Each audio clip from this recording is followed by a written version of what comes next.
নমস্কাৰ এক্সিয়া IAS একাডেমীলৈ স্বাগতম জনাইছো আজি আমি ভিডিঅ'টোত আলোচনা কৰিব গৈ আছো এটা ইম্পৰ্টেন্ট নিউজ যেটো হৈছে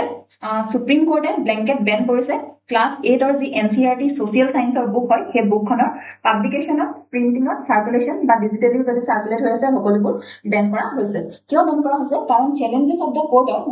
হে বুকখনত সোশিয়াল সায়েন্সৰ ক্লাস 8 অৰ বুকখনত তেওঁলোকে মেনশন কৰিছে কৰাপশন ওয়াৰ্ডটো আৰু তেওঁলোকে তাত মেনশন কৰা নাই যি কোৰ্টে বৰ্তমানলৈকে পজিটিভ কান্ট্ৰিৰ কাৰণে হওক হিউম্যান ৰাইটছৰ কাৰণে হওক বা আমাৰ বেসিক প্ৰিন্সিপালত যিবোৰ কাম কৰিছে পজিটিভ কাম তেওঁলোকে পজিটিভিটিটো স্প্ৰেড কৰা নাই যাৰ ফলত কি হৈছে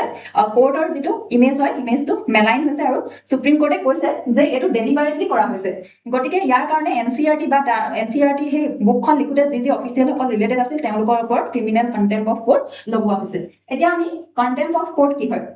জুডিচিয়াৰী এনেকুৱা এটা পাৱাৰ হয় যেটোৱে অথৰিটি দিয়ে বা তেওঁলোকৰ ডিগনিটি বা ৰেসপেক্টটো মেইনটেইন কৰিবৰ কাৰণে কন্টেম্প অফ কোৰ্ট কনসেপ্টটো অনা হৈছিল এটা কন্টেম্প অফ কোৰ্টৰ ডেফিনেশনটো যদি চাও তেন্তে ডিসৰেসপেক্ট কৰা বা জুডিচিয়াৰী আন্ডাৰমাইন অফ দা অথৰিটি বা ডিগনিটি এইবোৰ যেতিয়া ডিসৰেসপেক্ট বা কোৰ্টৰ ইমেজটো যেতিয়া বেয়া কৰা হয় হেতুকে কন্টেম্প অফ কোৰ্ট বুলি কোৱা হয় আৰু ইয়াৰ ডেফিনেশনটো কোৰ্ট উল্লেখ আছে কন্টেম্প অফ কোৰ্ট এক্ট 1971 ত তাৰ মেনশন আছে লগতে এই কন্টেম্প অফ কোৰ্টৰ যেটো কনসেপ্ট হয় সেই কনসেপ্টটো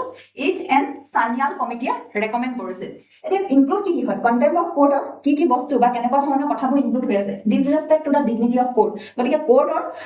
যিকোনো সময়তে আমি ৰেসপেক্ট কৰাটো বহুত প্ৰয়োজন যেতিয়া ডিসৰেসপেক্ট হৈ যায় তেতিয়া কন্টেম্প অফ কোৰ্ট চলে failure to comply with request যদি কোৰ্টে কিবা এটা তেওঁলোকে ৰিকুৱেষ্ট কৰে বা কিবা কাম কৰিবলৈ ৰেকমেন্ড কৰে আৰু হেতু যদি কমপ্লাই কৰা নহয় তেতিয়া হেতু কোৰ্ট অফ কন্টেম্পটত আহে লগতে উইটনেছ যেতিয়া টেম্পাৰিং কৰা হয় ডিফাই কৰা হয় কোৰ্টৰ অৰ্ডাৰ এই কামবিলাক আমি কন্টেম্প অফ কোৰ্টৰ আন্ডাৰ আহে বুলি ক'ব পাৰো এতিয়া দুটা কেটেগৰী আছে কন্টেম্প অফ কোৰ্টৰ দুটা ভাগত ভাগ কৰা হৈছে এটা হৈছে সিভিল কন্টেম্প আৰু এটা হৈছে ক্ৰিমিনেল কন্টেম্প সিভিল কন্টেম্পটত কি হয় উইলফুল ডিসঅবিডিয়েন্স কৰা হয় কি হয় যেতিয়া যিকোনো এটা জাজমেন্ট দিয়া হয় কোৰ্টে যেটো ডাইৰেকশন হয় অৰ্ডাৰ হয় ৰিড তেওঁলোকে যিকোনো যি দিব তেতিয়া হেতু যদি উইলফুলি ডিসঅবে কৰা হয় হেতু সিভিল কন্টেম্পটত ধৰা হয় আৰু এতিয়া ক্ৰিমিনেল কন্টেম্প কাক কয় হেতু হৈছে স্ক্যান্ডালাইজ দা অথৰিটি অফ এনি কোৰ্ট এটা কোৰ্টৰ ইমেজটো যেতিয়া বেয়া কৰা হয় তেতিয়া হেতু ক্ৰিমিনেল কন্টেম্পটত পৰে এতিয়া this include publication of materials in any form যে আপুনি যদি কৈছে বা লিখিছে বা